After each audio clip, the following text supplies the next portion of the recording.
Kim Kataguiri fazer essa parceria e aí o Kim seria seu vice? Olha, se você perguntar isso pra ele, eu fico ofendido. É uma pergunta que você tem que fazer pra ele. Em algum momento. Vou usar suas palavras, Raquel. Só para esclarecer, a conversa foi individual. Seguinte, primeira coisa, não é qualquer um que vai prosperar. A pessoa tem que deixar de ser um qualquer um. Não, você foi na Índia e não deixa eu ir na China, não deixa eu ir em lugar nenhum. Não. Você fez a pergunta fechada, eu te respondi. Então, até estão falando, né, Paulo, por exemplo, que isso já foi, de certa maneira, um ato de pré-campanha, né, porque o Boulos, caso o senhor realmente seja candidato, o Boulos vai ser um dos seus adversários, né, nessa disputa em São Paulo. Foi um ato de campanha aí nessa comissão ontem? Na verdade, foi do Boulos, porque eu não tinha direito ao microfone. Eu fui eleito deputado federal e acabei sendo saqueado. Mas você já passou, já ressignifiquei. Só quero deixar isso claro para a população de São Paulo, que eu recebi 250 mil votos, 243 mil, na verdade. E para deputado federal, fomos eleitos, ganhamos, perdemos, e a conversa eu vou vingar esses votos. Ontem foi um grande dia para mim, sentado ali com os deputados. Eu pude ter o meu dia de deputado, né? Mas eu não tive acesso ao microfone. O Boulos, não provoquei ele, não é do meu estilo fazer isso, mas ele me provocou. Ele que está preocupado comigo, ele que falou, né, pejorativamente sobre mim, me qualificando de uma profissão que eu não exerço, me chamando de picareta, que é o modus operandi, né, do estilo dele. Só que ele caiu numa besteira, né, porque o maior corte produzido do TikTok de ontem para hoje não foi a briga do Nicolas com o Janones, foi dele me chamando disso. Trouxeram até coach picareta para vir tentar tumultuar a sessão, que eu espero muito, não sei se está aqui ainda o coach picareta, está ali, que eu espero muito, que não venda sua candidatura para o prefeito Ricardo Nunes. Vá até o fim, que eu quero te enfrentar nos debates. É o que eu mais quero. Não venda sua candidatura para o prefeito Ricardo Nunes, que tem gente que já está dizendo que você já está vendendo. Então não venda. Ou seja, ele ajudou o eleitorado a descobrir que eu estou na disputa e ninguém sabe ainda que eu estou disputando. E quem mais foi com aquele broche? Nem te emprestou aquele broche? Você estava com broche de deputado. Não foi emprestado, não. Foi uma homenagem do deputado federal. E não foi emprestado, não, foi dado. Para que eu preciso falar? É sua conta. Poxa vida, mas o senhor não quer ser candidato? Tem que ter a transparência aqui com os eleitores. Tem total transparência. Eu descobri que não podia andar, retirei imediatamente. Agora eu vou pegar meu broche de prefeito. Mas não precisa comprometer as pessoas. Mas na hora que esse deputado me entregou, se já tira um pouco da curiosidade, da ansiedade aí com a informação, ele falou assim, ó, o povo te elegeu e alguém te roubou. E aí eu acho que falta de malícia dele, acho que ele não sabia que não podia usar também. Na hora que o jornalista me parou, ele falou, você sabe que não pode usar? Eu falei, não. Fui e tirei imediatamente. Não usei ele para entrar em lugar nenhum. Quem me levou dentro do plenário, inclusive me honrou lá, foi um deputado do PMDB do Rio de Janeiro. E dentro da Câmara eu entrei com o meu próprio documento de RG. Né? Candidato, bom dia. O senhor acha que, falando agora, aproveitando que o senhor falou do Guilherme Boulos, o senhor acha que é capaz de ir ao segundo turno da eleição de São Paulo disputando com o Boulos a prefeitura? O senhor acha que é capaz de deixar o prefeito Ricardo Nunes para trás e ir ao segundo turno? Na verdade, o Nunes ele vai perder pressão sozinho. Ele usou uma frase lá na Marcha para Jesus, que ele foi até um pouco desconcertado lá, mas ele acabou indo. Ele falou que eu vou desidratar. Primeiro, respondendo o que a Fabiola falou, se eu vou continuar com a campanha, eu vou vencer essa eleição. 2025, o Pablo Marçal vai ser prefeito de São Paulo, tá?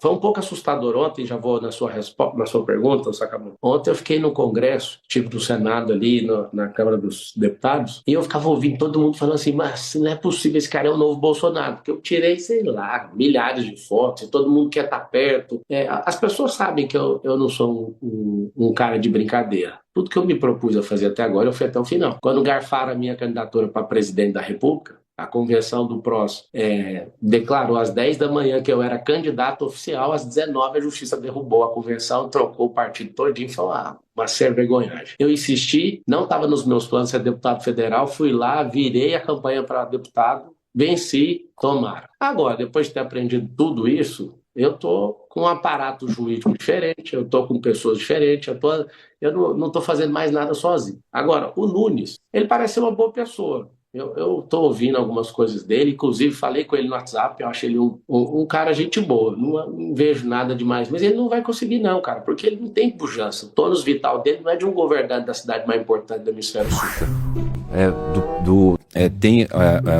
Eu criei um site, que eu não me lembro agora, aqui, mas eu vou pegar aqui pra gente poder...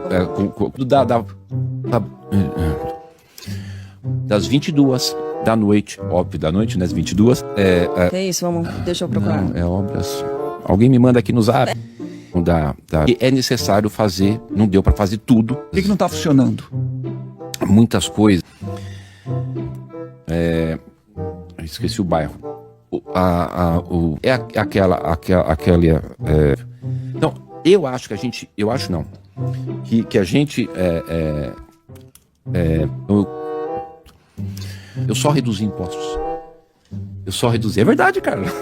Você sabia? Assim, pode parecer uma loucura, Sakamoto, a gente vai conversar muito ainda, mas eu não consigo ver segundo turno em São Paulo, com essa entrada aí minha, com a saída possível de algumas pessoas que eu já estou sabendo. Eu acho difícil ter segundo turno. O povo de São Paulo, cara, é um povo rápido, é um povo que não gosta de conversinha. Então eu vou direto no ponto, vou deixar todos os meus negócios para tocar essa cidade. E ontem ele até produziu uma fake news, bem típico dessa turma, que o próprio Guilherme falou, né? Estão falando que você vai vender sua candidatura. Primeiro, ninguém tem esse dinheiro para comprar. Então, se não tem o dinheiro, como é que vai comprar? Não estou aqui pelo poder, não estou aqui por causa de grana.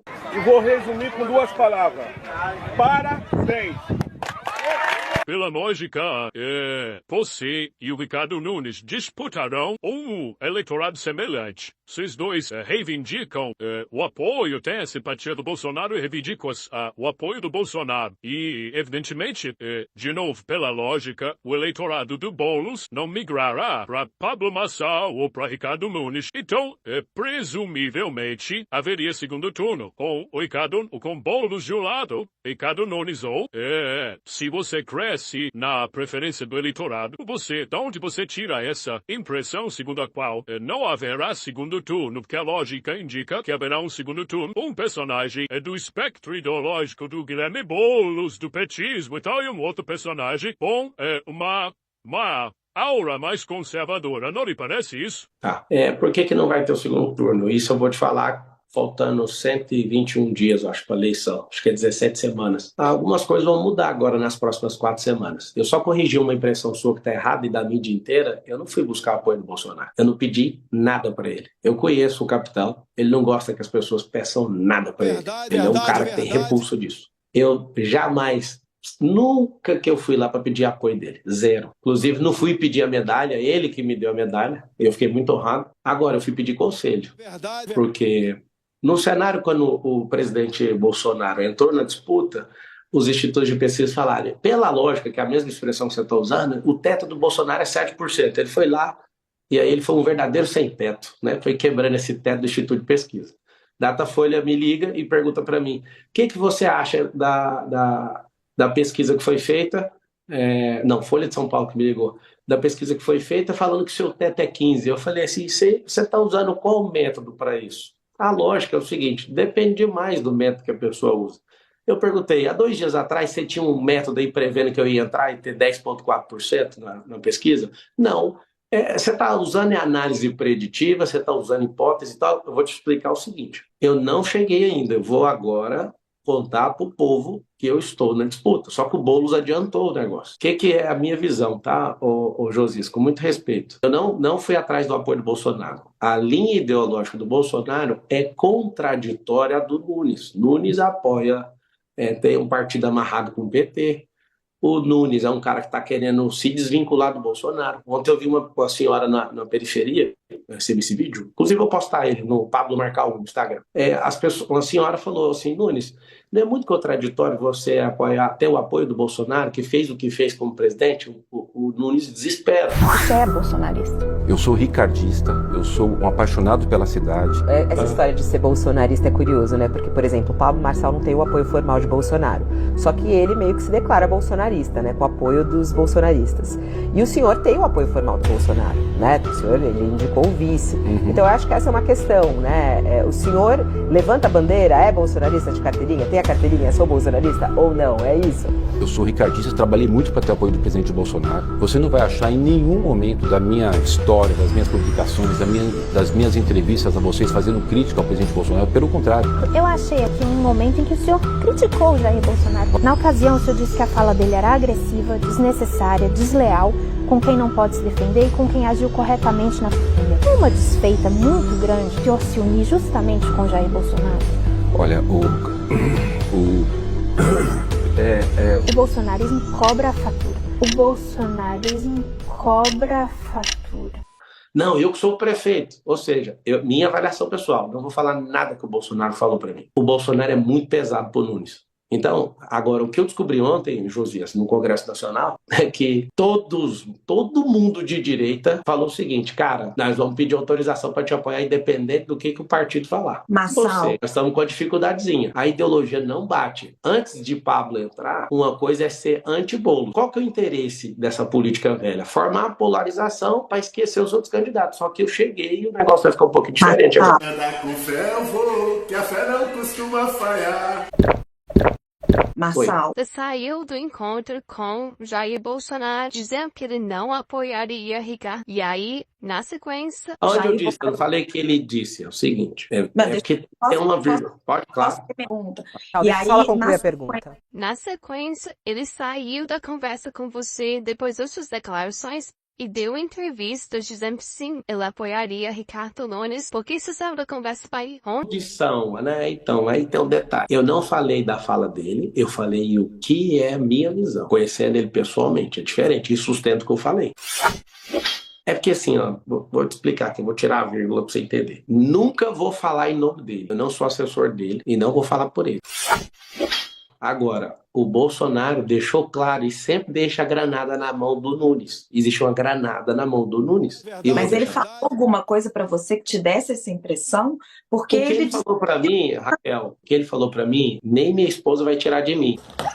Então não precisa perguntar, eu não vou falar do que ele falou. Ele me deu 3 conselhos, eu já segui o primeiro e vou seguir mais 2. Então eu vou te explicar o que o Bolsonaro fez. Ele pôs uma granada sem pino na mão do Nunes. Se o Nunes deixar cair, vai explodir e vai acabar. Se o Nunes segurar, ele vai viver na tensão, porque ele vai ficar nesse jogo, porque o Bolsonaro é pesado. O Bolsonaro é pesado pela linha ideológica dele, os dois não combinam, é frequência diferente. Eu já conversei com todos os pré-candidatos, menos com o Boulos. Conversei de ir atrás, trocar ideia. A política, para mim, tem que ter diálogo. Então, assim, eu vou explicar de novo. Quando o Bolsonaro fala que está apoiando, o PL está apoiando o Bolsonaro, ele fala, mas tem uma granada. A granada é quem? O homem da granada é o Coronel Mello. Ou seja, o Ricardo não quer, só que o Ricardo desesperou. Eu tô vendo vocês na mídia falando assim, Bolsonaro aceitaria? E você aceitaria ele como seu vice? Você aceitaria? Não aceitaria, porque não faz sentido. Não faz sentido. Eu não fui buscar apoio do Bolsonaro. Eu queria que vocês ouvissem da minha boca e pudessem repetir isso com clareza. Não fui atrás de apoio do Bolsonaro. Eu fui ter um encontro de alguém que eu respeito. Fui lá pedir conselho para ele. Eu tô falando verdadeiramente. Perdi agora. Ninguém, eu não tô usando isso. Diga, Sakamoto. Marcelo, desculpa te interromper. Tudo bem, você não foi buscar o apoio do Bolsonaro, assim. É claro, você foi lá ouvir, como você fala, você foi ouvir conselhos, buscar sabedoria do Bolsonaro. Agora, e é claro que eu não estou perguntando o que o Bolsonaro disse, mas o fato é que, aos olhos de quem está observando do lado de fora, né, ou esse encontro teve um ganha-ganha para você, para o Bolsonaro.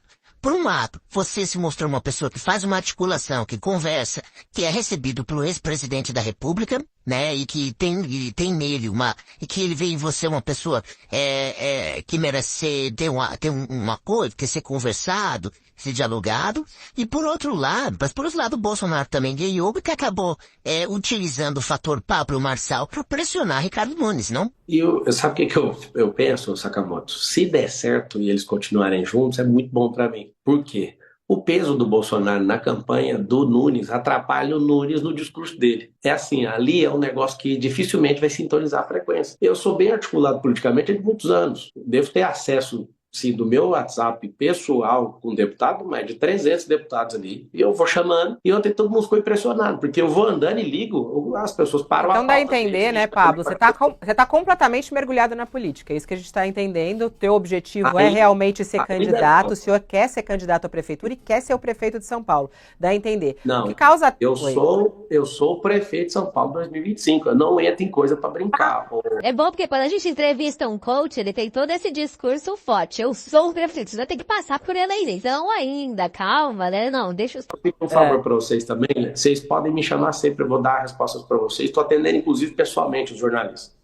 Eu não sou coach, eu não atendo por essa qualificação. Como é que você prefere ser chamado, Pablo? Não é prefere. Só pode me chamar de Marçal. Eu sou escritor, eu já publiquei mais de 60 livros. Eu sou empresário, eu tenho mais de 40 empresas. Eu estou investindo em mais de 120 startups. Meu cargo na minha hold, na minha family office que toca as minhas empresas é de CVO. Não precisa falar porque vai ter que ficar explicando. Mas pode me chamar de investidor. A inveja mata. Tome cuidado pra não se contaminar. Cuide da sua vida que da minha eu sei cuidar. Senão você se afoga mesmo sabendo nadar. Pode esclarecer um pouquinho. É que meu objetivo sempre aqui é esclarecer quem tá assistindo o All News e dar a informação correta. Aham, sei. Então a ação ainda não foi julgada inepta.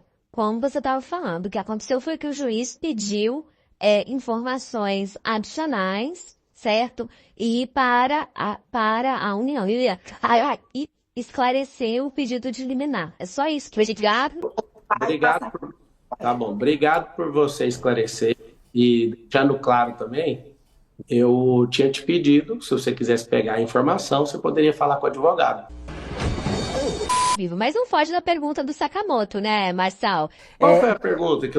Tá vendo? Já até esqueceu se apoia ou não a indicação do nome da médica como sua vice. Eu acabei de responder, ué. Eu falei que ela não tem força. Não é questão de apoiar. Eu acabei de falar, ó, a resposta. Não tem força. Então, não, vou repetir a resposta, porque eu não vou fugir de uma pergunta nunca. Eu sou o cara que mais faz pergunta nesse país. Como que eu vou fugir de uma pergunta? Tem prazo, eu tenho livro. Eu vou mandar pra vocês aí, se vocês puderem receber. Vou mandar um livro pra vocês, A Arte de Fazer Pergunta. A Arte de Fazer Pergunta.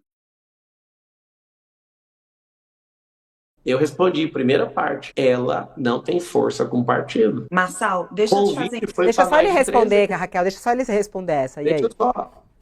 Não, então, porque você falou, a gente vai chegar no futuro, Fábio, que se a gente não se respeitar, vai falar assim, você acabou de fazer fake news. Não, eu não fugi, eu queria deixar isso bem claro. Como a Raquel disse, meu papel aqui é esclarecer. Ela não tem força. Convite o Leonardo Avalanche fez, eu vi ele fazendo para muita gente. Quem vai validar o visto sou eu, pra você ter uma noção. Eu não vou entrar vendido em nada. Inclusive, eu vou consultar o povo sobre até quem a gente vai fazer aliança. A gente pode ir puro sangue? Pode. A gente pode ir com um partido igual a União? Pode. PL, nós não iremos. Já está fechado com o Nunes. Agora, se não for o candidato do Bolsonaro, aí é aquele negócio que eu já te expliquei. É uma questão particular com o Bolsonaro. E eu não falo por ele, falo por mim. Então, assim, aí eu vi que vocês escreveram aí, Nise Yamaguchi não tem força como vice. No partido. Vocês podiam arrumar no CG aí. Ela não tem força com o partido. Agora você falou do União. Você falou do União. Kim Kataguiri poderia ser seu vice? O Kim Kataguiri fazer essa parceria e aí o Kim seria seu vice? Olha, se você perguntar isso pra ele, eu fico ofendido. É uma pergunta que você tem que fazer pra ele. A sua menininha. Vocês ficam o dia inteiro perguntando isso. É como se fosse um fulano saiu, deu um beijo. Vocês estão namorando? O tempo agora é de composição, de conhecer, não é de compor. Tanto é que o atual prefeito, que tem a máquina, o PIB de 1 trilhão na mão, não tem o vice ainda. E vocês ficam ansiosos querendo o vice de todo mundo. Vai acontecer o seguinte. Então, vou perguntar outra coisa. Você disse no começo da nossa entrevista que trocou o WhatsApp com o prefeito Ricardo Nunes. Sim. Sobre o que tem possibilidade de você se aliar em algum momento? Vou usar suas palavras, Raquel. Só para esclarecer, a conversa foi individual. Você foi desmascarada. Ele me deu os parabéns. Ele é um cara respeitoso, ele me deu os parabéns. Inclusive, conheci a esposa dele lá no leilão do Neymar. Troquei ideia com ela. Ela é uma pessoa muito simpática. Os amigos em comum, eu nunca tive presencialmente com o Nunes, mas estive com a esposa dele no leilão lá do Neymar. Eu percebo que ele é um cara trabalhador, um cara correto e tudo, mas ele tá num grupo político que vai acabar desembarcando aí, vai desidratar em 7, 8 semanas no máximo. Mas eu troquei ideia com ele, chamei ele e falei, tá aberta a comunicação por vários interlocutores. Ele já tinha demonstrado só para conversar, não para compor, isso nunca chegou aqui. Mas ele é um cara para conversar. Estou assistindo as entrevistas dele. Eu sou um cara um pouco estudioso, gosto demais de aprender. E antes de entrar aqui, eu estava correndo Acabei de fazer 7 km de corrida, estava assistindo as entrevistas dos pré-candidatos, chamei todos, falei com a Tabata já, só não falei com o Boulos, né? O Boulos, ele já levantou a bandeira que eu sou inimigo dele. Coach picareta. Por que você enriqueceu tão rápido, ô Pablo? Você acha rápido? Não foi 2010 que você falou que não tinha dinheiro nenhum? Não, 2010 não, 2011, 2012, 2013 começou a ter dinheiro, trabalhando. Aqui a mão, olha meus calos aqui, dá pra pegar aí ou não? Mas como é que foi o processo de você conseguir se tornar essa pessoa tão rica? Como é que foi isso? Como é que você chegou lá? Na verdade, todo mundo é rico, né? Só que a escassez não deixa as pessoas prosperarem. Se eu não comprar nada, o desconto é bem maior. A gente faz aquisições de muitas companhias, mas para responder a sua pergunta, não foi muito rápido. Foi mais de 15 anos construindo isso. Não é rápido você ficar bilionário desse jeito? Mas não é rápido, é porque é o seguinte, você precisa de destravar sua mente e precisa ficar exponencial, precisa de modelar a gente, você precisa acessar altas culturas, você precisa sentar em mesa. Só um pouquinho que eu já termino essa resposta. O negócio Eu quero olhar para o lado das pessoas que assistem às suas mentorias. Sim, lá no site está dizendo que para ajudar as pessoas a se organizarem, a terem, comprar a sua casa própria, terem o seu próprio negócio. Quantos por cento das pessoas que assistem essas mentorias conseguem efetivamente comprar a casa própria, conseguem efetivamente ter o seu próprio negócio? eu acho que você deve ter visto do RCI por causa do perfil, mas a maioria não tem nada escrito sobre casa própria, porque eu ensino a pessoa a investir primeiro. Esse sonho nosso de comprar uma casa própria não é um ensino que a gente faz. A gente ensina a pessoa a investir nela primeiro, ela cresce. É melhor ela alugar uma casa e aprender a investir, aprender a empreender, comprar e vender do que já amarrar num financiamento de 30 anos. Agora, esse lançamento recente sobre o corpo, mente, shape, às vezes tem pessoas que, pelo perfil, a pessoa está com esse desejo. Aí eu falo, cara, cuida do seu corpo primeiro, cuida da sua mente primeiro. Não é o grande lance. A maior parte das pessoas, elas estão buscando destravar a escassez. E aí eu ensino, você precisa de modelar pessoas. O que é modelagem? Você olha para uma pessoa, tira aquilo que é bom. O que é ruim, você esquece. Mas o senhor mede concretos dos resultados que elas alcançam? No Brasil, o EAD, 7% dos brasileiros, você vê o tanto que é ruim o EAD no Brasil, 7% das pessoas terminam os cursos. E o nosso, as pessoas chegam a 92%. Mas o que elas alcançam? Aí depende da pessoa. Se você assistir, inclusive, por cortesia, eu posso liberar para vocês, não só investigarem, mas também ser abençoado com isso. Me dá um e-mail, eu libero para vocês. Me dá um e-mail, libero pra vocês. Quem quer dinheiro? Vocês vão ver que é um percurso um pouquinho longo na mente. Ninguém explode em 2 anos. Mas o senhor não tem estatística do seu sucesso? Eu tenho testemunhas. Eu acho que deve ter 168 horas no YouTube de gente que já fez milhão. As pessoas... Fazer R$1 milhão na internet é a coisa mais besta do mundo. As pessoas estão todo mundo vidrado ali na internet.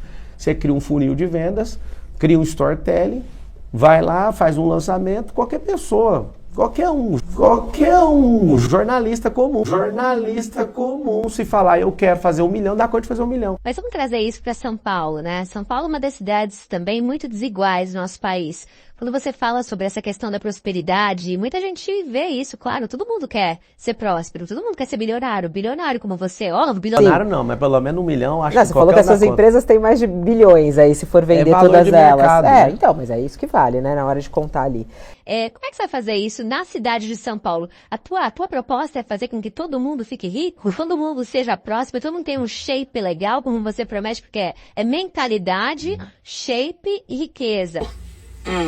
Né? Não, a pessoa tem que querer. Isso, assim, eu queria muito entender que esse hoje é o teu curso, né? Que é vendido, você falou aqui que pra gente distribui gratuitamente, é R$2.000 mais ou menos. Não, eu posso abrir pra vocês terem acesso a mais de 100. É isso. Não entenda isso como uma cortesia pra vocês verem, então, mas até pra vocês sentirem o que acontece. Tá lá no seu site, prometendo ajudar as pessoas. É o que eu tô te falando, é o site da casa própria. É o de hoje, é o que eu tô falando, é o de hoje. Comprar sua casa porque própria. São mais de 130 produtos, é esse de hoje. Eu queria saber como você vai fazer isso, porque aí agora, a gente tá falando sobre a Prefeitura de São Paulo. Se me der a chance, nós 12 milhões de habitantes. Na cidade de São Paulo, a gente tem aqui uma pobreza grande na cidade de São Paulo, muita desigualdade. Você mesmo agora foi visitar, você publicou isso nas suas redes sociais, uma favela, você falava que passava pela cidade, sobe de helicóptero, foi até uma favela, pé no chão lá, sofreu, se emocionou, inclusive. Como você vai tornar o paulistano próspero? Como é que você vai fazer isso na prática, Pablo? Você vai conseguir fazer isso em 4 anos?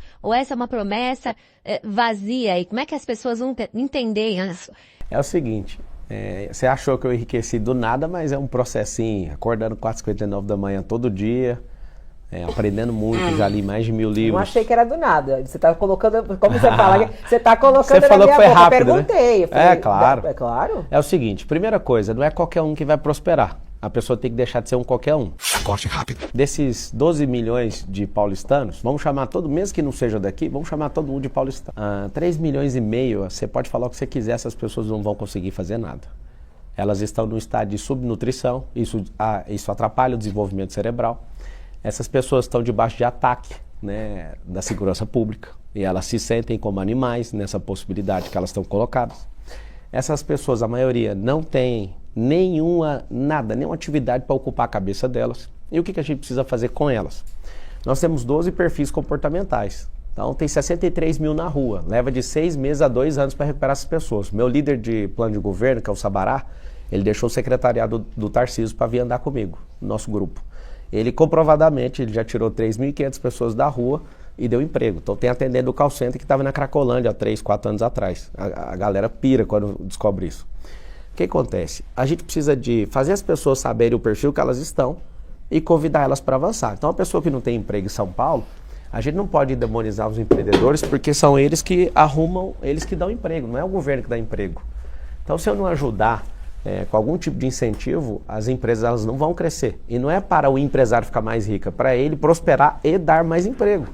Se eles derem mais empregos, vocês vão ter os empregos. Então, as pessoas que não têm emprego vão ser promovidas socialmente para o emprego. Você que tem emprego, eu quero te ensinar. Isso eu vou te ensinar como prefeito também. Ninguém vai me segurar, eu quero ensinar. Eu quero pegar a pessoa que tem emprego e falar, você precisa de ter uma renda alternativa. Você vai aplicar o seu curso para toda a cidade, é isso? A ideia é essa, um pouco? Não, eu não sei se isso... se alguém vai me deixar fazer isso. Não, eu vou fazer o que vocês gostam, do jeito que a lei manda, mas aquilo que a lei não proíbe, eu vou fazer o que eu quiser. Eu quero que as pessoas sejam afetadas por isso. Você que é empreendedor, eu vou te ensinar a ser investidor, contratar alguém para você ter mais tempo, para você pensar em outros negócios. Você que é investidor, vou te pedir, para de investir nos Estados Unidos.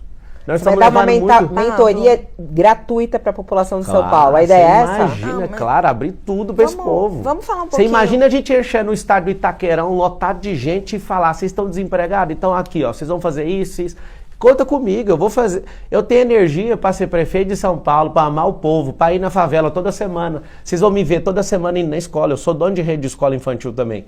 E eu vou lá, mesmo sendo um homem muito ocupado, eu vou lá pegar livro que eu já publiquei e leio com as crianças. Nos Estados Unidos, os políticos fazem isso. Pode esperar que eu vou fazer isso também. Eu vou sentar na escola pública para ver que jeito que tá a merenda. Aí vocês vão começar a falar na mídia, ele é populista. Não, eu só quero ver o que está acontecendo. Eu quero uma cidade organizada, eu quero um rio Tietê, não um esgoto Tietê. Eu quero que as pessoas tenham condição de não ter que dormir na rua mais. Isso eu não acostumo e não vou acostumar. Mas qual a sua posição sobre a tarifa zero? Você vai manter ou revogar? Eu vou perguntar ao povo. Não, imagina eu falar que vou manter ou revogar, eu vou perguntar para as pessoas. Se é um direito adquirido e está tudo certo, mas isso custa tantos milhões, mas isso é benefício para o povo gosta disso? Que mantenha, não está faltando dinheiro. Se eu tivesse aqui agora, sabe, com a máquina na mão, desesperado, está faltando 1 bilhão aqui, a gente tem que fechar uma conta. Mas não tá, a gente tem dinheiro. Pablo, mas um estudo da Rede Nossa São Paulo mostra que quem mora em Marcilac leva 73 minutos para se deslocar todos os dias para o trabalho. O senhor acha que essa pessoa está precisando de ônibus ou de teleférico? Essa pessoa precisa de uma praça de empreendedorismo lá na região dela para parar de ficar carregando 3,5 milhões de pessoas. A gente carrega todos os dias da Zona Leste para o centro da cidade o país chamado Uruguai nas costas. É desumano uma pessoa ficar 73 minutos ou 2 horas. Imagina, tem gente que trabalha aqui em Osasco, a pessoa às vezes leva 2 horas só para chegar e depois 2 horas para ir embora por causa do horário de pico. O que a gente precisa é descentralizar esse mecanismo. Não faz sentido numa comunidade não ter oficina de costura. Não faz sentido a gente não dar essa oportunidade para essas pessoas. A gente fica arrastando essa multidão de gente que parece que a gente não está tratando eles como seres humanos. Você está na melhor cidade do país, parece que nós estamos na pior cidade do país quando fala de mobilidade. Esses quase 7 milhões de carros aí que ficam andando. Por que não termina nunca esses 44 quilômetros do Rodoanel Norte? Eu fico indignado de ver uma obra que custou mais de 5 bilhões, porque se fizer aquilo ali e tivesse política pública para seguir a ideia aí do passado de pegar CEAGEPS, levar para a região norte, Tirar a prefeitura do centro, que é uma ideia minha. Eu, inclusive, estou aberto para falar, não vamos fazer. Estou discutindo com todo mundo no plano de governo. Ô, Pablo, você vai morar em São Paulo? Você mora em Alphaville, né? Não, eu moro em São Paulo, Jardim Europa. Você não está mais em Alphaville? Não, é porque eu tenho casa em Itu, eu tenho casa em Porto Feliz, eu tenho casa nos Estados Unidos, eu tenho algumas casas em alguns lugares, eu moro em São Paulo. Você mora no Jardim Europa aqui? A inveja mata. Tome cuidado para não se contaminar. Agora... Tem cobertura perto de Congonhas também, que eu uso bastante. Agora, para você se coloca como uma terceira via, porque você criticou algumas coisas de Ricardo Nunes. Nós sabemos que tem uma polarização muito grande. Eu queria saber como é que você se encaixa no quadro político atual. Você conta com o apoio do ex-presidente Bolsonaro? Não. Porque a gente já tem falado muito do peso que essa questão, dessa divisão que nós temos na sociedade, tem tido nas eleições. Como é que vai ser a sua...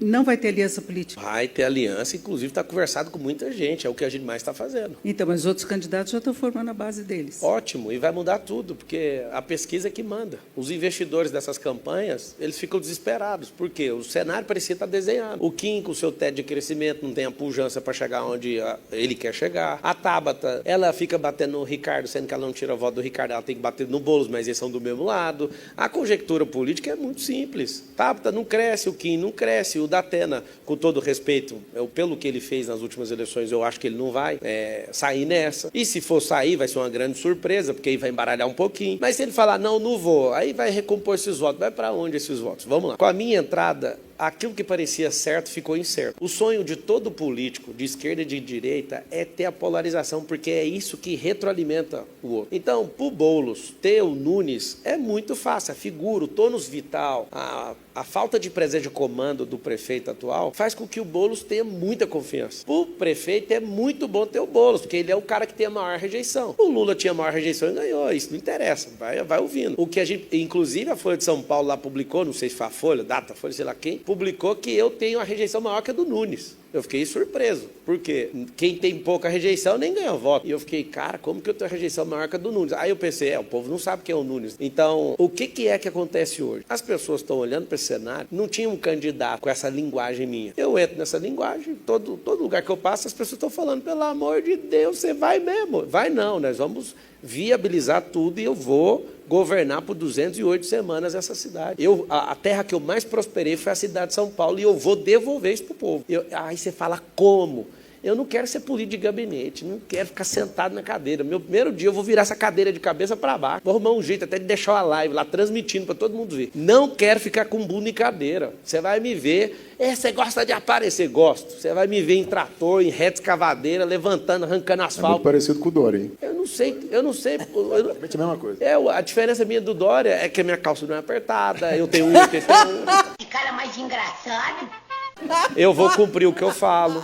Eu acho que ele pela inexperiência também, o que ele fez? Que a gente aprende, gente inteligente... Mas ele tem experiência empresarial. Ótimo. E tem 21 milhões de empresários que têm experiência empresarial. Corte rápido. Só que ele foi muito rápido, ele a sua experiência também não é empresarial? Então, mas tem 21 milhões de empreendedores. Nós temos 100 milhões de trabalhadores com experiência de trabalho, 70 mil políticos com experiência política. Agora, o que a gente tem que fazer? A gente precisa de aprender uns com os outros. Eu já aprendi com os erros do Dória. Todo mundo fica mandando mensagem, não vai ser o Dória. Cara, me lista aí alguma novidade que eu não estou sabendo do Dória. O Dória fez muita coisa boa. Aquilo que ele fez, por exemplo, com os hospitais, colocando um pobre para tratar em hospital particular com voucher. Por que esse negócio não continua? Porque tem ciúme. O político não pode ser ciumento. O político que tem ciúme da ação do outro, essa pessoa é patife. Ela não pode nunca ser um governante. Sabe o que eu vou propor aqui na cidade de São Paulo? Só que isso é para o Brasil. Vou trazer prefeitos de vários lugares, vou copiar cidades, as maiores metrópoles do mundo, criar um portal de melhores práticas e disseminar. Isso vai trazer... E a questão da desigualdade social em São Paulo? Vamos terminar então. Como é que faz para acabar com a desigualdade social? São Paulo. Promovendo as pessoas. Como que promove as pessoas? Parando de sequestrar elas emocionalmente. Você vê um candidato igual o Boulos, com essa firula, que só fala conversinha fiada. Esse cara é um demagogo, por exemplo. Ele só fica falando solução que não vai para lugar nenhum. A gente tem um bando de gente estudando em faculdade federal aqui dentro da nossa cidade, e esse povo fica lá até jubilar,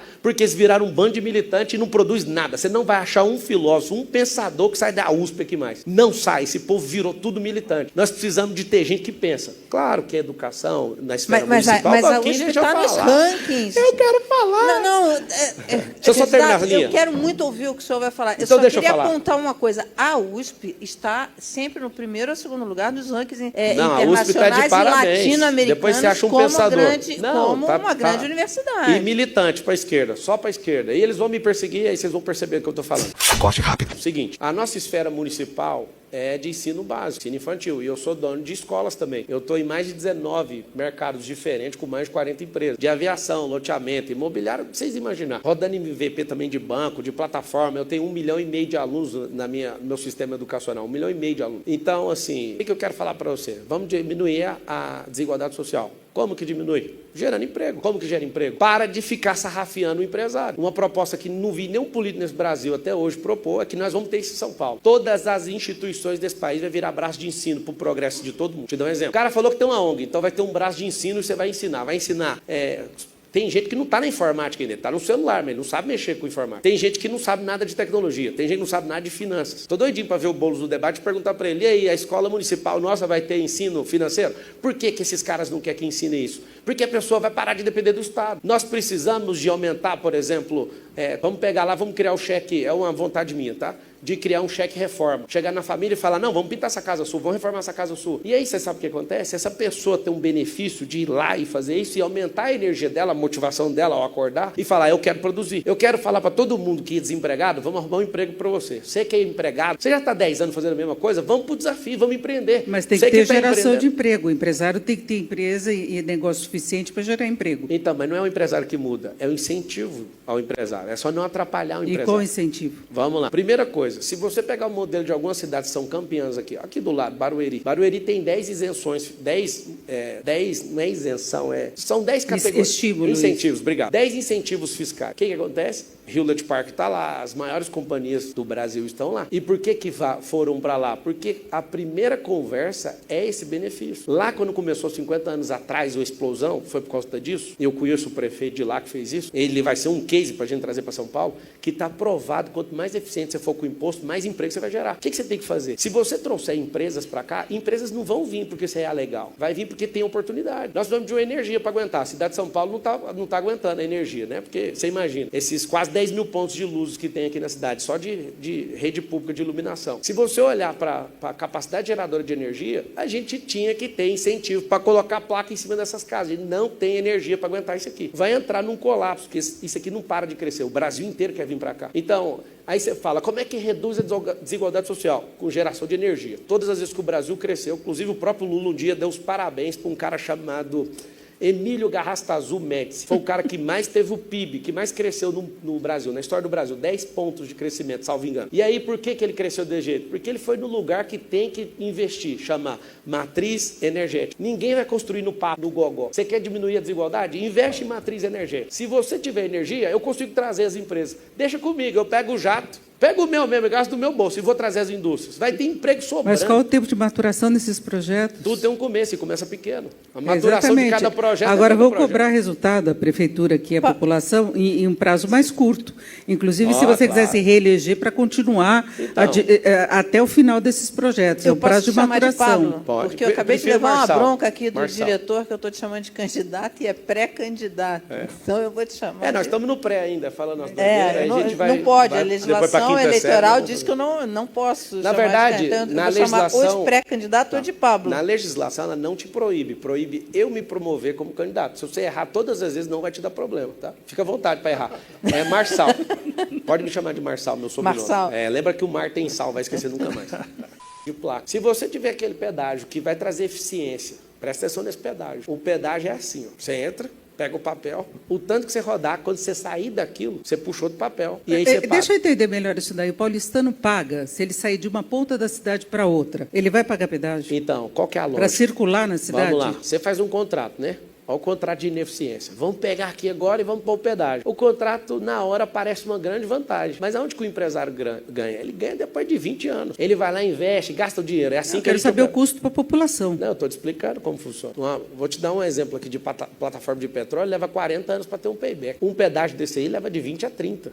No começo, parece uma expertise do gestor público. Toma aqui, ó, põe um pedágio. Aí vamos parar de gastar com isso aqui. Você vai, por exemplo, vende lá o Campo de Marte. Eu tenho um hangar lá em Marte, eu peguei uma concessão lá. Era da prefeitura. Vamos vender porque nós não damos conta de tocar. Vende ele abaixo do preço que vale. Depois você para de ganhar o dinheiro com aquilo. E aí pega de forma ineficiente o dinheiro e joga fora. Esse é o problema. Então o pedágio, no primeiro momento, parece que é uma grande vantagem. Mas aí você me perguntou o seguinte, vai baixar? Não dá para baixar agora, senão vai quebrar o contrato. O que a gente tem que fazer é ir migrando. Nós temos que pegar contratos e pegar inteligências das principais cidades. Não é baixar, eu quero saber se a população vai pagar inteiro, em que locais seria. Então, olha seria que bonito. instalado. Dia 5 de agosto eu te dou os detalhes. Prometo, vai estar lá no plano de governo. Não, eu estou te dando a ideia. Você quer que eu vou falar? Não, você vai virar aqui na Augusta, você vai pagar aqui. Mas é o modelo de ninguém pedágio vai roubar urbano, essa ideia. Não, ninguém vai comprar, não. Já funciona. Não. É só provar, é só mostrar aqui, ó, já está funcionando. O fato de você cruzar seus braços e não ter gostado da ideia, eu vou ter que gastar 1 minuto a mais te explicando. Dia 5 eu te explico.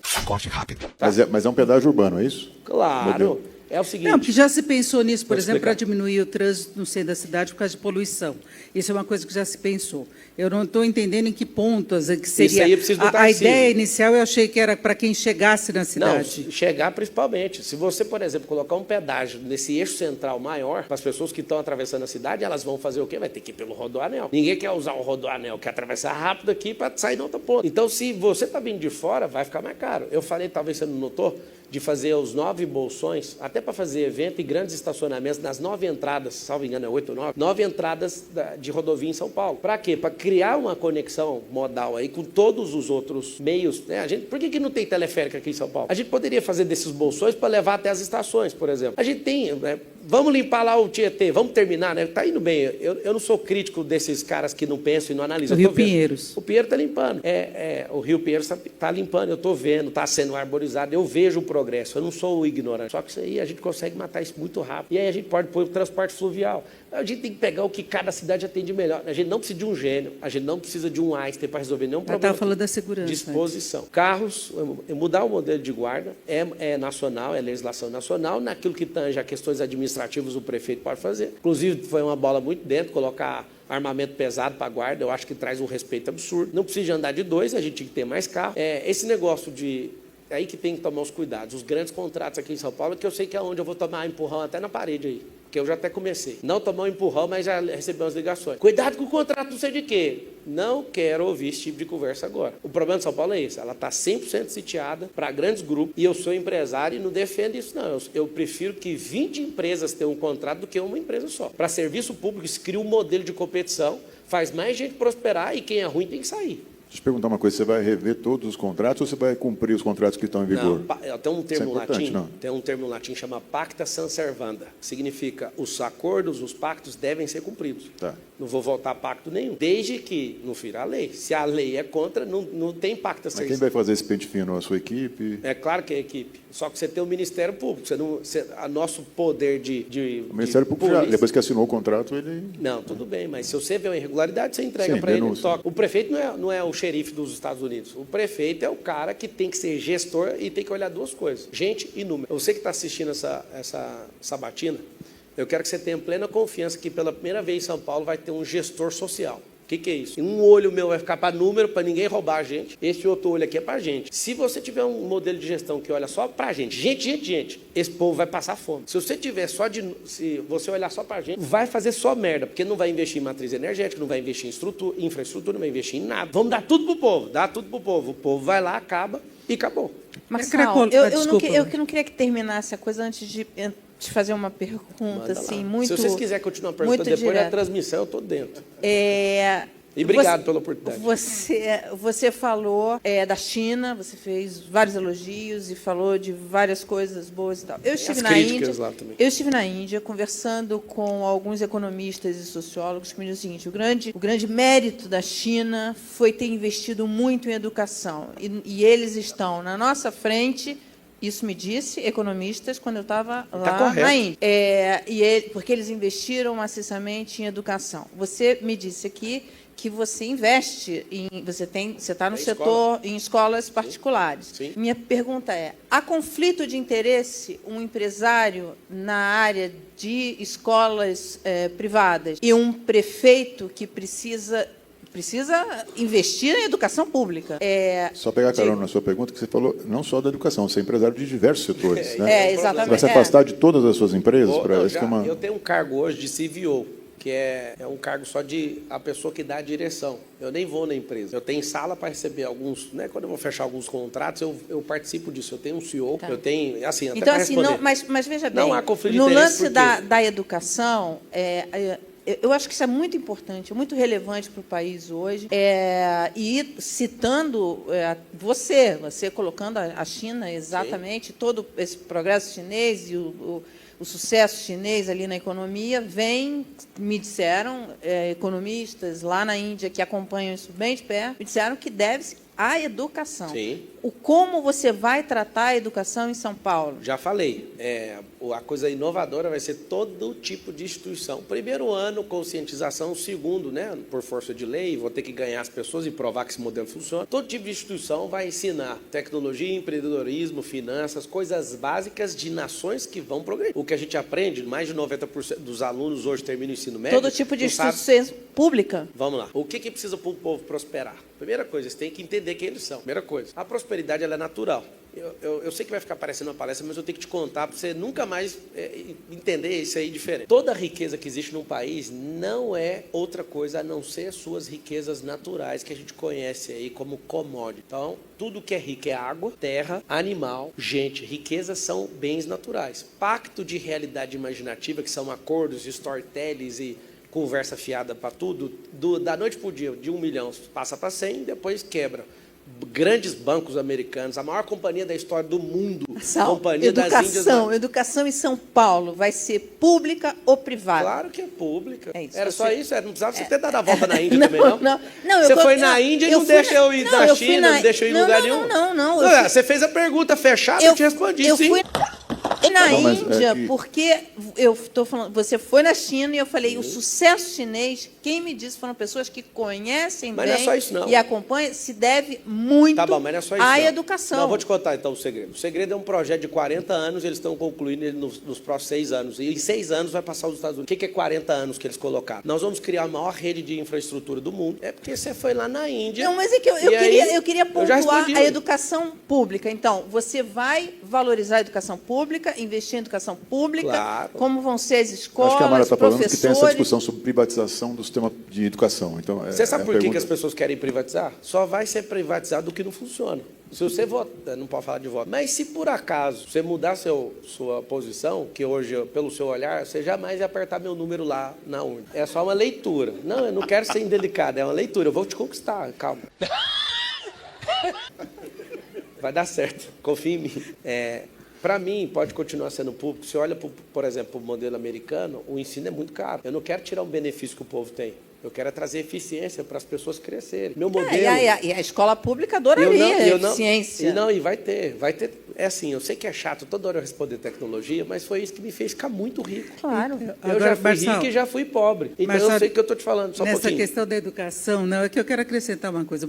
São Paulo e o Brasil teve uma regressão por conta da pandemia. Sim. E aí é ensino básico, português e matemática. Né? É importante você ter uma formação financeira. Claro, eu, inclusive, como comentarista de economia, eu acho que isso é fundamental. Claro. Não é? Mas o Brasil precisa melhorar o ensino básico. As pessoas têm que saber ler de verdade e fazer as contas básicas. Olha que interessante. O TikTok, por exemplo. É isso. O TikTok, quando você falou que bilhões me veem, e eu que fico falando esses números, eu nunca falei que bilhões me assistem, não. Bilhões de visualizações. Desculpa, eu me equivoquei. Não, só para dar uma... É o seguinte... É impressionante o número. É impressionante. Só no TikTok eu tenho 3,5 bilhões de marcações. É até assustador. Um monte de deputado lá sem entender nada ontem em Brasília. Que arrastão que é esse? É porque eu abri uma live e falei que eu estava lá. Sobre essa questão do ensino, o ensino tem que continuar gratuito. Para mim, é uma ineficiência do Estado ter gente falando que vai privatizar as coisas. Alguns setores precisam disso para ganhar celeridade. Porque se você pega um cara de direita, extrema direita, ele vai falar que tem que privatizar tudo. Eu não sou a favor de Estado mínimo, nem de Estado máximo. Eu quero um Estado eficiente. E eu tenho certeza que se funciona, mas vai levar isso aqui, ó. 5 décadas. A gente precisa chegar num acordo, porque se você pega um carro e ele está desalinhado para a esquerda, vai gastar os 4 pneus por causa de um alinhamento. Se tiver desalinhado para a direita, vai gastar todos os pneus. Pneu é recurso para um piloto de corrida. Inclusive, eu sou piloto também de corrida da Mercedes-Benz. Pergunta depois aí, o que você não fez? Né? Como é que dá tempo? Não fui prefeito de São Paulo ainda, agora é meu próximo desafio. O que acontece? A gente precisa realmente de ter diálogo e resolver essas questões, porque senão a gente vai parecer um bando de doente puxando para um lado e para o outro. Mas, não sou a favor de falar, vamos acabar com isso. Sabe por quê? Só um pouquinho. Porque os Estados Unidos, o povo de lá, quando descobre que o SUS aqui é de graça, que o ensino aqui é de graça, eles ficam loucos. Porque eles têm uma visão nossa que a gente é retardado, atrasado. Em Índia até hoje, fica pelado na rua e tudo. Mas na hora que eles descobrem essas duas coisas, eles piram. A gente gasta 140 bilhões por ano com saúde. Olha aqui, 140 bilhões eu acho que é com educação. Tanto é que 10% desse valor é o que a gente gasta com presidiários, que é o quê? A outra ponta da educação. A gente tem 900 mil, quase 1 milhão de presidiários hoje. A gente gasta 10% do valor da educação nacional, isso eu digo federal. A gente gasta 10%, é o dízimo do dinheiro da educação, com a correção daquilo que a gente não conseguiu fazer. Por falta de quê? Aí que eu queria pegar no detalhe. A falta de matriz energética, a falta de infraestrutura, a falta de empreendedorismo, a falta de dar independência para o povo. Esse é o nosso problema hoje. Pablo, nós temos que seguir o roteiro. Última perguntinha. Rapidinho, mas resposta rápida. É só fazer pergunta fechada. Não, é porque quando você quer resposta rápida, você faz pergunta fechada. Aberta, você tem que esperar. Você falou, elogiou a China, você falou de capitalismo de Estado, agora você falou de Estado necessário, não é mínimo nem máximo. Eficiente, eu não falei necessário. Eficiente. Necessário é diferente de eficiente. Tudo bem. Um Estado intermediário, não é nem o mínimo nem o máximo. Eu entrei aqui achando que ia entrevistar um candidato de direita. A impressão minha está mais para o centro-direita do que a extrema-direita. Eu vou te decepcionar mais uma vez, porque essa criação de esquerda e direita é da Revolução Francesa e quem criou foi o povo da esquerda.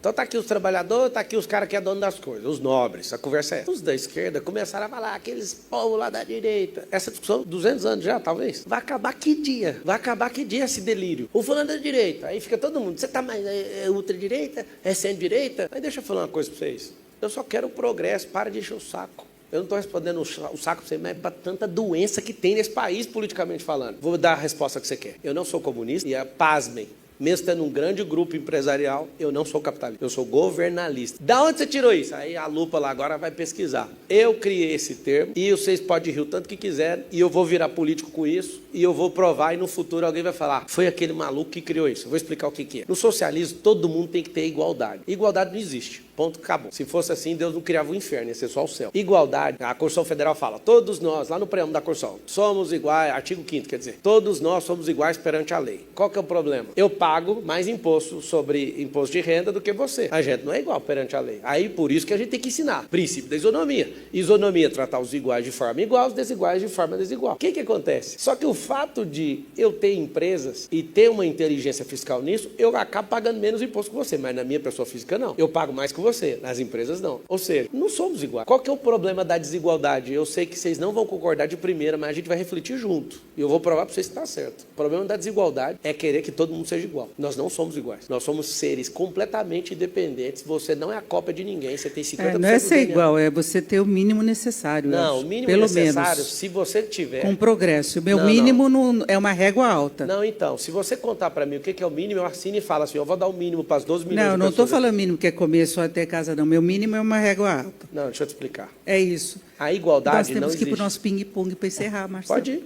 Mas vamos. É o que eu estou te falando. Então, vamos lá.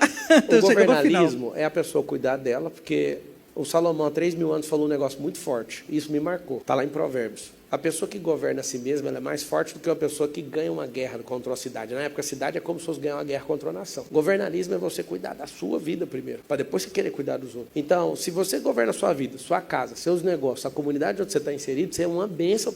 Mas eu vou trabalhar com a minha vida para que essas pessoas dessa cidade prosperem como nunca aconteceu antes. Se não for eleito. Sem chance. Otimismo. Sabe o que acontece? Você está me conhecendo hoje. Nos últimos 15 anos, tudo que eu me propus a fazer dentro da legalidade, eu nunca fiquei sem fazer. Você não conseguiu ser deputado. Eles Quem barraram. falou que eu não consegui? Não, mas barraram. Foi na ilegalidade que eu não fui. Então, ficou no... Você viu que a palavra que eu te falei? Tudo que eu me propus a fazer na legalidade. Um dia, na hora que desligar essas câmeras, eu vou te falar. E o partido que não deixou você ser candidato também, não foi o partido, né? Foi um golpe dentro do judiciário. Eu não vou tratar esse assunto para não ter problemas na minha campanha hoje e eu estou indo muito bem. Quando desligar as câmeras, eu vou te contar que não foi eu que não consegui. Eu gosto de churrasco também, né? Churrasco pra mim é catar a carne aqui agora, a picanha. Lula, 630 e poucos dias sem a picanha. Você tem dinheiro para comprar, né, Marcelo? Ó, o Tasso tá lembrando ali, aí já é o cliente, ó. Ele falou que o meu macarrão é brabo. Não, eu sou bom de cozinha. E o que você gosta mais? Prato predileto? De comer? Eu não sei explicar porquê, mas é arroz. Inclusive, Lula, que furada trazer arroz de fora, hein? Que furada. A justiça tinha parado ontem. Eu gosto demais de comer arroz. Cobrei hoje a chefe de cozinha, que eu tô numa... Inclusive, minha janta já tá aqui. Na vasilhinha, eu tô comendo já, fiz um projeto de, em 60 dias, eu ficar forte, eu tô conseguindo, hein? Sou o candidato mais forte. Agora, refrão de uma música que te marcou. E gosto demais de Tião Carreiro também, tá meio que equilibrado com Tião Carreiro e Pardinho. Último filme ou série que você assistiu? Eu não assisto série e dificilmente eu vejo filme, mas ao invés de falar o último filme que eu assisti, um filme que me marca é o Transformers. Eu acho doido, assim, os Decepticons e os Autobots. Os Decepticons é aquela galera que quer destruir tudo e vem os Autobots para resolver o problema. Você já até colocou um, né? Você comprou um negócio que você... Não, aí não é do Transformers, é do Homem de Ferro. Desculpa. Eu tenho a o Transformers é aquele que são empresários. De repente. São empresários. Não é por isso não. Eu sou Ironman também. Eu fiz o Ironman no México em 9 horas e 46 minutos. Nadei 3,8 quilômetros. Depois eu corri... nadei não, nessa prova não teve nada. Eu pedalei 180 quilômetros e corri uma maratona. Depois fiz o Ultraman na Flórida de 452 quilômetros em 35 horas e 17 minutos. Eu sou uma máquina. Se você acreditar em mim, eu vou trabalhar para você. Só isso que eu tenho. Tá, até aí para falar? Então é isso, Pablo Marçal, muito obrigada. Antes de terminar, eu posso ler aqui um comentário de um que está assistindo a gente, Guilherme. Fala, mandou Guilherme. aqui pelas redes, Guilherme Moreira. Ele diz o seguinte: todo enrolador é um sedutor, um Ripley. Cuidado, entrevistadores. Você se acha um sedutor? Eu acho que quem tinha que responder isso é minha esposa, que eu sou um homem de uma mulher só. Talvez ela te responda melhor. Mas você vai ter que seduzir eleitores. Você tem que não tem que seduzir seduzir, eleitores. não, tem que falar a verdade. Não, vocês vão ver elogiando gente, eu estou caçando uma coisa para elogiar o Boulos até agora. Não achei. O único candidato. Você encara o Boulos como seu principal adversário não vai ter segundo nas eleições? Turno, não tem adversário. A altura de São Paulo não tem segundo turno. Quem é adversário? Se for para o segundo turno, aí eu vou te falar. Eu não, né? O povo vai falar. Marcelo, é o seguinte, a gente não gostou de você, nós vamos te dar um adversário. Hoje não tem. É arrogância. Não é arrogância. Nós estamos falando da cidade mais potente do hemisfério sul. Não tem concorrente aqui. Mas você acha que eu ia entrar se tivesse? Você falou várias... Se o Nunes fosse o cara para o futuro, eu não entraria. Próximo. Como é que vai ser a relação do Pablo Marçal, eventual prefeito, com o presidente Lula? Ele vai receber 208 ligações minhas. Pode anotar no caderno, 208. Vou ter relação com ele 100% democrática. Eu não preciso concordar com ele para falar, o povo de São Paulo precisa do dinheiro. A distribuição, por exemplo, fiscal do dinheiro de São Paulo é uma injustiça gigantesca. A gente fala de justiça social, mas São Paulo carrega o Brasil inteiro nas costas praticamente, né? Pelo tanto que dá para Brasília. Essa questão no Pacto Federativo, principalmente na questão fiscal, faz com que a nossa desigualdade aqui seja gigantesca, porque a gente banca esse país. Nós somos o terceiro maior orçamento do país, ganhamos de vários países europeus, e o Lula, ele tem a certeza, Lula, presta atenção no que eu estou te falando, 208 ligações, significa uma por semana te cobrando alguma coisa para o povo de São Paulo. Você vai ter, a gente talvez não vai ter amizade, mas eu vou te tratar com o maior respeito. Não tenha chance, assim, ninguém, uma pessoa vai perder alguma coisa aqui por conta de animosidade política. Marçal, você falou mal de jornalista, de jornalismo, dos canais de jornalismo. Eu sou uma empresária, nem de longe bem-sucedida como você. Estou aqui na luta de fazer um jornalismo independente. O miserável é um gênio! Estou aqui na luta de fazer um jornalismo independente, que é muito difícil. O jornalismo não viraliza, não tem treta, não tem essas coisas. Você fazer um jornalismo sério não pode ter esse tipo de coisa. Então, assim, e você falou, não, porque eu não aguento ver, não gosto de ver notícia e tal. O que me dá aqui? Então, olha só, me dá uma notícia aqui para o meu canal. O que é uma notícia hoje? Me dá aqui uma notícia aqui para o canal. Uma notícia de? Uma notícia. O que é uma notícia? Uma notícia. Aqui, uma notícia. O prefeito de São Paulo, modelo 2025. Olha a notícia. Vale bem, vale mal, vale do Paulo passar. Vale bem, vale mal, vale do Paulo passar. Dá para ir ou não? Eu não quero expor ela nesse ponto, mas eu chamei ela, a gente está fazendo, eu quero promover um debate, achar um veículo para todos nós já irmos agora, que eu já sei que o Guilherme não vai, nem o Ricardo. Teremos demais. Aí, vocês podem ser, inclusive. Isso aí, você está querendo prosperar com esse marcado, negócio aí? Já está marcado. É um debate. Não foi deboche, não. Esse negócio aí é o My News, é um canal independente de jornalismo que foi considerado pelo Google como benchmark de jornalismo independente na plataforma no mundo. É isso aí, tem que prosperar. Não sei ganhar dinheiro como você, mas a gente sabe fazer jornalismo. Então você vai pegar a aula 1, não se ganha dinheiro. Quem ganha dinheiro é mendigo e menino, dependente. A gente faz dinheiro. Tá? Receba a inteligência. A gente tem que criar máquinas de venda, criar capilarização, fazer omnichannel, usar tráfego pago, viral, que você é contra. E eu aprendi a fazer isso, e às vezes eu pareço um tosco na internet justamente por causa disso. Vocês têm uma impressão errada minha, porque é mais barato de entregar uma mensagem sendo tosco. Bolsonaro ganhou a eleição sendo tosco. Vocês não têm a proximidade que eu tenho com o Bolsonaro. Ele é uma pessoa simples, normal, só que precisa parecer tosco para notícia. Por exemplo, vamos inaugurar uma obra, ninguém fala. Aí ele tem que falar, ele tem que arrancar o capacete para virar notícia. É um cara tosco. Ou seja, é tudo de propósito. E esse propósito é o seguinte, você vai inaugurar uma ponte que gastou 300 milhões, ninguém noticia. Só que você tira o capacete e vira o terror. Aí todo mundo descobre que está inaugurando a ponte. Ou seja, esse é o segredo. Fechando a aula, então. Eu vou fazer isso até eu virar prefeito, que aí eu vou parar de dar aula. Aí eu vou pôr a mão na massa, vou virar o pedreiro dessa cidade. Vocês nunca... Eu não posso fazer promessa agora, não. Depois eu falo. Fale mal, fale do Pode Passar. Fale bem, fale mal, fale do Pode Passar. Uau!